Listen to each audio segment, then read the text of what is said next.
Assalamualaikum warahmatullahi wabarakatuh. Alhamdulillah wassalatu wassalamu ala Rasulillah nabiyyina Muhammad ibn Abdullah wa ala alihi wa sahbihi wa mawalah, amma ba'du. Qala Allah Ta'ala: Al-hajju ashhurum ma'lumat faman farada fihinna al-hajja fala rafatha wala fusuqa wala jidala fil hajj. Muslimin dan muslimat yang dirahmati dan dikasihi sekalian, apabila sampai kepada peringkat tidak ada lagi pergantungan dia dengan manusia, pada waktu itu datang pertolongan Allah Subhanahu wa taala, Zam-Zam yang telah mengalir sehingga hari ini dapat kita minumnya. Semua dalam perjalanan ini kita kena ingat, nostalgia ini adalah merupakan cerita-cerita yang perlu dihayati. Bagaimana Siti Hajar berkorban menjaga anaknya, tawakal dia kepada Allah Subhanahu wa taala, taatnya kepada suami, sehingga Allah Ta'ala beri begitu tinggi kedudukannya. Sejarahnya disebut, sejarahnya diikut, sejarahnya diingat sampai kepada hari kiamat. Apabila sampai di Marwah, tuan-tuan naik ke atas Bukit Marwah, menghadap ke arah kiblat dan berdoa sebagaimana yang kita lakukan di atas Bukit Safa tadi.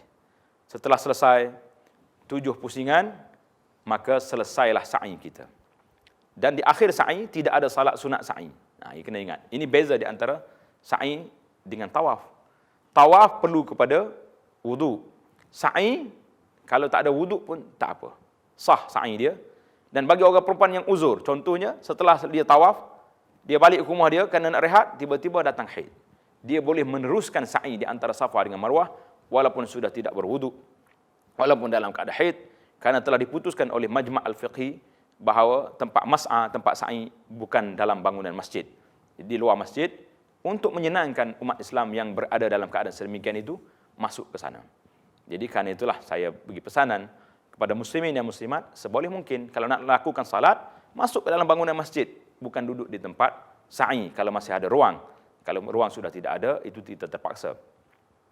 Setelah selesai sa'i, bagi orang yang melakukan umrah, hendaklah bercukur atau bergunting. Ini salah satu daripada rukun umrah itu, bergunting atau bercukur, maka selesailah tahallul mereka daripada ihram. Bagi orang yang haji ifrad dan haji qiran, maka mereka kekal dalam ihramnya, jangan bercukur, jangan bergunting, dan duduk dalam keadaan ihram itu. Dan tawaf yang kita lakukan tadi sebagai tawaf kudum, dan sa'i yang kita lakukan itu sebagai sa'i haji. Itu kelebihan yang disebut dalam rukun haji itu, tertib pada kebanyakan rukun. Sa'i yang kita lakukan ini sa'i haji. Bila balik daripada Arafah nanti, tuan hanya perlu tawaf saja, tawaf ifadah, dan tidak perlu lagi mengulangi sa'i kali yang kedua. Setelah selesai duduk di Mekah, bagi orang yang melakukan umrah, selesailah umrah mereka. Dan mereka boleh buka ihram. Bagi orang yang haji ifrad dan tamattu', haji imrah dan qiran, kekal dan ihram, sehinggalah sampai pada hari yang ke-8. Sampai pada hari yang ke-8 nanti, kita diminta supaya keluar pergi ke Mina. Kerana Rasulullah sallallahu alaihi wasallam duduk di Mina pada hari tarwiyah, hari yang ke-8. Semua hari-hari haji ini, tuan-tuan muslimin dan muslimat, mempunyai nama tersendiri. Hari yang ke-8 dinamakan hari tarwiyah. Hari ke-9 besoknya hari wukuf, hari Arafah. Hari yang ke-10 namanya hari Yauman Nahri, hari raya, hari korban, atau disebut dengan nama Yaumal Hajjil Akbar, haji yang terbesar. Hari yang ke-11 dinamakan Yauma At-Tashriq Al-Awwal, hari tasyrik yang pertama. Hari 12 tasyrik yang kedua, hari 13 tasyrik yang ketiga. Hari Tarwiyah, apa sebab dinamakan hari Tarwiyah, hari yang ke-8 Zulhijjah itu? Kerana mengikut sejarah dulu, orang yang nak pergi ke Arafah pada hari itu telah pun tarawih, minum air puas-puas kerana di Arafah mungkin kekurangan air, ataupun memasukkan air ke dalam bekas, dulu disebut sebagai kerebah. Dalam bekas air mereka isi air untuk dibawa ke Arafah selama beberapa hari itu namanya hari Tarwiyah. Walaupun hari ini paip air sudah banyak di Arafah, sudah banyak di Muzdalifah, di Mina, tetapi hari ini tak boleh diubah. Hari Tarwiyah kekalkanlah dengan hari Tarwiyah, iaitu hari 8 daripada bulan Zulhijjah. Jadi kita disunatkan pada hari 8 selepas salat subuh, kita keluar daripada Mekah. Bagi orang yang umrah, berihram balik untuk haji. Kita keluar ke Mina, melakukan salat zuhur, asar, maghrib, isya dan subuh 5 waktu di Mina dengan secara qasar dan tidak jamak.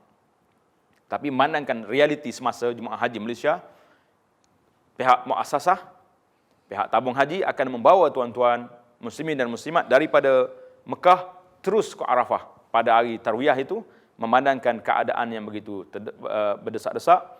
Jadi mereka bimbang, takut nanti pada hari Arafah jemaah haji Malaysia masih belum sampai di sana. Jadi bagi orang yang mampu ikut apa yang dibuat oleh Nabi, itu yang terbaik. Bagi yang kita tidak mampu, kita ikutlah perjalanan yang ada, mengikut peraturan yang telah sedia ada. Apabila sampai di Arafah atau sampai di Mina, Nabi SAW melakukan salat zuhur dan asar dan maghrib dan isya secara berasingan mengikut waktunya, tapi tidak dijamak dan dikasarkan sembahyang yang boleh kasar. Jadi bagi kita yang akan sampai di sana nanti di Arafah, kita diberi kelonggaran, diputuskan oleh pihak tabung haji boleh melakukan salat secara jamak, memandangkan keadaan-keadaan di sana dan perbincangan-perbincangan yang telah dibahaskan, boleh melakukan jamak tetapi tidak kasar. Di Arafah, alhamdulillah kita telah sampai di Arafah. Pada malam hari Arafah, seboleh mungkin kita mengambil rehat yang cukup. Tidur di sana. Kalau kita bangun pun bangun salat tahajud di akhir malam. Karena apa? Karena hari Arafah yang kita tunggu ini adalah merupakan hari yang besar. Nabi kita Muhammad sallallahu alaihi wasallam apabila selesai duduk, Nabi kita sallallahu alaihi wasallam bila sampai di Arafah tidak terus masuk ke bumi Arafah. Nabi kita duduk di Namirah, di sempadan border Arafah. Yang hari ini tuan-tuan boleh pergi ke Arafah, tengok ada masjid. Masjid Namirah itu setengahnya di bahagian depan di luar Arafah, dan yang akhirnya duduk di bumi Arafah. Dipanggil Batni Uranah atau Wadi Uranah. Jadi kita hari ini realitinya tuan-tuan akan dibawa terus ke khemah yang duduk di bumi Arafah. Apabila masuk tengah hari waktu zuhur, maka kita diminta supaya menyampaikan khutbah, memperingatkan umat Islam tentang kelebihan hari ini. Di antara khutbah yang disampaikan oleh Rasulullah sallallahu alaihi wasallam pada hari Arafah itu sangat besar. Khutbah Arafah adalah merupakan khutbah yang besar yang tuan-tuan kena perhati dan ingat. Ini adalah merupakan pesanan terakhir Rasulullah sallallahu alaihi wasallam di hadapan 100,000 orang lebih yang bersama dengan baginda sallallahu alaihi wasallam. Di antara isi kandungan khutbah yang disampaikan oleh Rasulullah sallallahu alaihi wasallam di Arafah, iaitulah Nabi mengatakan, inna dima'akum wa amwalakum. Yang pertama, Nabi mengatakan hak seorang muslim itu, darah orang muslimin, harta-harta mereka tak boleh ditumpahkan, tak boleh dirampas begitu saja. Ini hukukul insan, hak asasi manusia, telah digazetkan oleh Nabi sallallahu alaihi wasallam di Arafah. Kita tak perlu mencari hak-hak asasi yang ditaja oleh orang lain, kerana sudah ada dalam Islam. Di antara pesanan Rasulullah sallallahu alaihi wasallam, semua perkara yang termasuk daripada amalan-amalan jahiliah, sama ada masalah riba, masalah apa saja amalan jahiliah, Nabi mengatakan tahta qadamayya hadhihi, aku telah pijak-pijak di bawah tapak kakiku. Hari ini kita lihat amalan jahiliah berleluasa dalam masyarakat. Maka Nabi sallallahu alaihi wasallam telah berpesan kepada kita, sesiapa yang betul-betul nak beramal dengan Islam, hapuskan amalan-amalan jahiliah yang ada dalam diri kita, dalam masyarakat kita. Di antara pesanan Nabi sallallahu alaihi wasallam yang khusus dalam khutbah Arafah ini, Nabi berpesan supaya istausu bin nisa'i khaira. Nabi mengatakan berilah wasiat yang baik kepada orang perempuan. Karena perempuan ini banyak sangat godaan mereka. Pada hari ini kita lihat dari sudut pakaian, orang perempuan sudah tidak lagi pakaian muslimah. Di Mekah mereka berpakaian dengan baik, tapi balik ke negeri masing-masing pakaiannya entah ke mana. Pergaulan suami isteri hendaklah dengan cara yang baik. Dan itu di antara pesanan yang terakhir Nabi sallallahu alaihi wasallam pesan bahawa aku tinggal kepada kamu 2 perkara.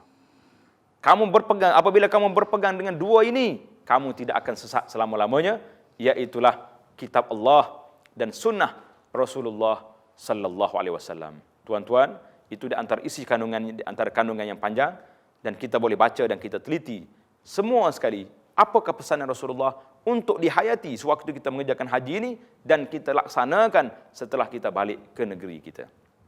Apabila selesai khutbah, kita menunaikan salat zuhur dan asar jamak takdim di Arafah. Kemudian selepas itu hendaklah kita berdoa sebanyak-banyaknya. Karena doa di Arafah, Nabi mengatakan khairu doa yaumi Arafah. Sebaik-baik doa iaitulah doa yang dibaca, yang didoakan pada hari Arafah. Sebaik-baik apa yang aku baca dan para anbiya yang terdahulu baca, iaitulah la ilaha illallah wa la syarikalah lahul mulku wa lahul hamdu wa huwa ala kulli syai'in qadir. Jadikanlah zikir ini, bacaan ini yang telah dibaca oleh nabi-nabi dan dibaca oleh Rasulullah sallallahu alaihi wasallam sebagai zikir yang kita baca di Arafah.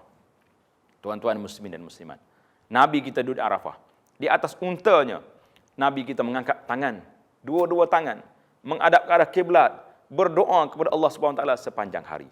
Berdoa sepanjang hari. Apa yang didoakan tidak didengari oleh para sahabat. Ini menunjukkan bahawa doa hari Arafah ini doa yang terbuka. Saya cadangkan, saya motivasikan tuan-tuan muslimin dan muslimat, para jemaah haji, bakal jemaah haji, apabila hendak kita pergi ke Arafah, kita kena ingat masa peruntukan yang ada untuk kita berdoa itu daripada zuhur sampai maghrib, yang saya anggarkan mengikut musim sekarang ini lebih kurang 5 jam setengah. 5 jam setengah dikali dengan 60 minit 1 jam, iaitulah lebih kurang 330 minit. Tuan-tuan cubalah atur, susun apa perkara, apa hajat yang nak disampaikan, nak minta di bumi Arafah nanti. Tuan-tuan jangan sekali-kali mensia-siakan harapan. Jangan sekali mensia-siakan waktu yang begitu berharga, yang begitu mahal. Kerana Allah SWT berbangga dengan para malaikat. Allah Ta'ala mengatakan, Ja'uni syu'san ghubran. Mereka datang dalam keadaan berdebu-daba, mengharapkan keampunan aku. Ashhidu anni qad ghafartu lahum. Saksikanlah para malaikat, aku telah memberi keampunan kepada orang yang berada di bumi Arafah pada hari ini. Sangat rugi tuan-tuan muslimin dan muslimat. Sesiapa yang berada di bumi yang bertuah, dalam keadaan berihram, bertadaruk pada Allah, tapi masih ada lagi sahabat-sahabat kita yang leka, yang tidur, yang berbuah-buah kosong, yang keluar daripada khemah, membawa kamera-kamera untuk mencari unta-unta diambil gambar pada hari Arafah. Sedangkan hari yang penuh dengan nafhat, penuh dengan rahmat Allah Subhanahu Wa Taala, kita sia-sia, kita leka, kita duduk dalam suasana lalai daripada Allah Subhanahu Wa Taala. Dan apabila seorang itu, bila masuknya waktu maghrib, pada waktu petang, inilah waktu yang kritikal bagi orang-orang yang saleh. Pada waktu itu kita akan dengar cerita. Banyak sekali ulama-ulama, orang-orang yang saleh di akhir, dekat dengan waktu maghrib, mereka akan menangis teresak-esak. Setelah ditanya mengapa? Karena inilah saat yang terakhir. Aku tidak tahu sekiranya pada waktu ini kedengaran suara yang mengatakan semua orang Arafah ini diampunkan kecuali seorang, maka akulah orang itu. Mereka tidak tunjuk pada orang itu dan orang ini. Berbeza dengan kita.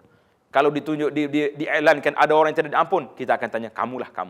Tetapi mereka meletakkan diri mereka.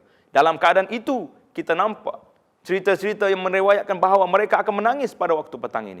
Kerana bimbang, orang lain keluar daripada Arafah dalam keadaan dosa yang telah diampunkan. Kita keluar daripada Arafah dalam keadaan dosa kita keluar seperti yang kita masuk juga, membawa dosa-dosa yang tidak diampun oleh Allah Subhanahu Wa Taala. Maka ambillah kesempatan yang besar ini, peluang yang besar ini, untuk kita bersihkan diri kita, dan kita hidup selepas daripada ini dengan kehidupan yang kedua, dengan penuh istiqamah kepada Allah Subhanahu Wa Taala. Apabila kita keluar daripada Arafah, kita diminta supaya menangguhkan salat maghrib kita sehingga sampai ke Muzdalifah. Bila sampai di Muzdalifah, apa yang kita nak lakukan di Muzdalifah? Iaitulah kita bermalam. Bila sampai di Muzdalifah, kita lakukan salat maghrib dan isya jamak takhir di Muzdalifah. Ini tergantung pada keadaan. Kalau tuan-tuan giliran bas kita terlalu lewat, mungkin kalau kita nak tangguh salat isya nanti jam berapa baru sampai di Muzdalifah, maka boleh kita lakukan salat di Arafah dalam keadaan tersebut. Tetapi sebaik-baiknya, yang afdalnya, ikut apa yang diajar oleh Nabi. Nabi kita salat isya, maghrib, jamak takhir di Muzdalifah. Pada waktu malam itu, kata sahabat, Nabi kita SAW tidur di Muzdalifah kerana terlalu kepenatan, seharian duduk berdiri di atas untanya, berdoa kepada Allah SWT. Apabila tali untanya jatuh, Nabi kita sebelah tangan mengangkat doa, sebelah lagi mencari di mana tali untanya. Sallallahu alaihi wasallam. Hari Arafah sangat besar kedudukannya, dan setelah sampai di Muzdalifah, kita lakukan salat di sana, kemudian kita bermabit. Bermabit itu mana? Bermalam. Kita tidur di sana. Mungkin pergerakan kita akan dibawa selepas tengah malam, keluar daripada Muzdalifah. Tapi kena ingat, bagi jemaah yang rombongannya akan keluar daripada Muzdalifah yang bas yang terakhir. Jangan gelisah. Jangan resah. Kita ingat ini adalah rahmat Allah SWT beri pada kita. Karena baginda sallallahu alaihi wasallam tidur di Muzdalifah sampai subuh besok. Jadi kalau kita boleh duduk sampai subuh, itu satu nikmat. Kita nak atur jadual package mungkin tak dapat. Tapi setelah diberi peluang, jangan resah, jangan duduk iri hati orang lain dah pergi, aku tidur kat sini. La, abadan, jangan sama sekali. Bahkan kita bersyukur kepada Allah SWT, kita motivasi diri kita bahawa inilah yang terbaik untuk aku, mengikut sunnah Rasulullah SAW tidur di Muzdalifah. Kemudian setelah salat fajar, baginda berdoa di Muzdalifah. Apabila dah cerah tanah dah, nampak tanah, sebelum naik matahari, baginda SAW berangkat pergi ke Mina. Jadi itulah di antara tidak disebut oleh para sahabat amalan yang dilakukan khusus di bumi Muzdalifah, maka sebaiknya kita duduk di Muzdalifah dalam keadaan kita berzikir kepada Allah SWT, bertakbir, dan masih lagi kita dalam ihram, kita bertalbiyah, dan lain-lain amalan yang kita buat. Kalau kita rasa penat, kita tidur saja di sana. Tak perlu kita bising-bising dengan amalan-amalan yang mengganggu sahabat-sahabat kita yang nak tidur di sana. Setelah sampai di Mina, maka tuan-tuan akan dibawa ke khemah. Sampai di perkhemahan, kita akan letak barang-barang kita dan kita diberi masa untuk melontar. Hari yang pertama ini dinamakan Yauman Nahri, hari nahar, iaitulah hari raya kurban. Atau dalam sebut Yaumul Hajjil Akbar, dalam Quran menyebut sebagai hari haji yang terbesar. Hari haji yang terbesar. Jadi hari haji yang terbesar, di situ kita akan melakukan beberapa amalan haji. Karena itulah hari Mina. Kalau orang sebut haji besar itu mana? Haji Akbar, iaitulah hari Mina, hari raya itu. Karena berkumpul banyak amalan haji di sini. Bila sampai di Mina, yang pertama sekali kita kena lakukan melontar Jamratul Aqabah dengan 7 biji batu. Melontar Jamratul Aqabah, 7 biji batu. Bagaimana cara kita melontar? Kita akan pergi ke Jamratul Aqabah, kita jadikan Mekah sebelah kiri, Mina sebelah kanan. Duduk di sebelah sini. Jumrah depan kita dan kita melontar setiap biji dengan sekali lontar. Bismillah Allahu Akbar. Bismillah Allahu Akbar dengan cara melontar. Itu cara dia. Setelah selesai kita melontar, kita balik ke khemah kita. Kalau kita ada dam, kalau kita ada korban pada waktu itu, bolehlah melakukannya. Ataupun yang telah kita wakilkan, kita serahlah kepada wakil-wakil untuk melaksanakan apa yang telah kita buat. Dan setelah melontar, kita bercukur. Saya ulang balik bagi orang lelaki, bercukur yang afdalnya, kerana Nabi kita sallallahu alaihi wasallam berdoa 3 kali kepada orang yang bercukur. Rahimallahul muhalliqin. Allah Ta'ala beri rahmat kepada orang yang bercukur 3 kali. Yang keempat, apabila diminta oleh sahabat, wal muqassirin, orang yang bergunting, Nabi mengatakan orang bergunting pun boleh juga. Jadi setelah berada di Mina, hari raya, lontarnya satu je, Jamratul Aqabah. Kemudian kalau kita mempunyai kemampuan, boleh pergi ke Mekah untuk lakukan tawaf ifadah, itu yang terbaik. Kalau kita tidak mampu, tak tahu jalan, penat, jadi kita duduklah di Mina lagi sebanyak malam hari 11 dan hari 12. Orang yang mampu balik ke Mekah, maka dia pergi ke Mekah. Melakukan tawaf ifadah. Selepas tawaf ifadah itu, bagi orang yang melakukan haji ifrad dan haji qiran, maka selesailah dia. Kan dia telah lakukan tak sa'inya di awal. Bagi orang yang melakukan haji tamattu', maka dia kena tawaf, ifadah, dan sa'i haji sekali lagi. Karena sa'i yang pertama tadi, sa'i umrah. Itu perbezaan. Jadi setelah selesai berada di Mina, kita wajib bermalam pada malam 11. Iaitulah malam hari tasyrik yang pertama. Apa sebabnya? Tadi kita sudah kenal, hari 8 hari Tarwiyah. Hari 9 hari wukuf atau hari Arafah. Hari 10 hari Yauman Nahri, hari raya. Yaumul Hajjil Akbar. Hari 11 dinamakan hari tasyrik. Hari 12 tasyrik yang kedua, hari 13 tasyrik yang ketiga. Ulama kita dari sudut bahasa membahaskan bahawa dinamakan hari tasyrik, ada yang mengatakan sebab matahari bersinar pada waktu itu.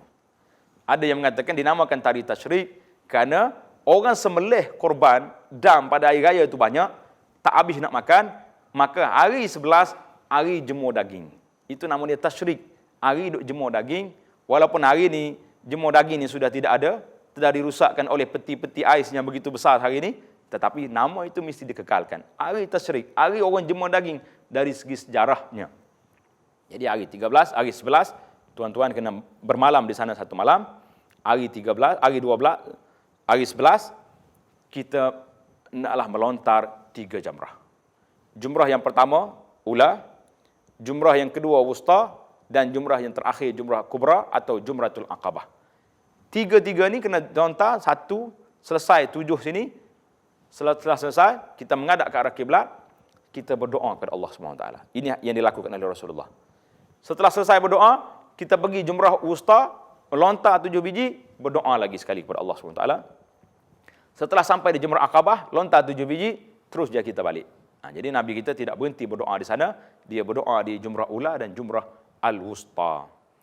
Balik, tidak ada apa amalan-amalan di Mina, selain daripada salat, berzikir, makan. Karena disebut dalam hadis Nabi sallallahu alaihi wasallam, ayyamu Mina, ayyamu aklin wa syurbin wa zikrillah. Ingat.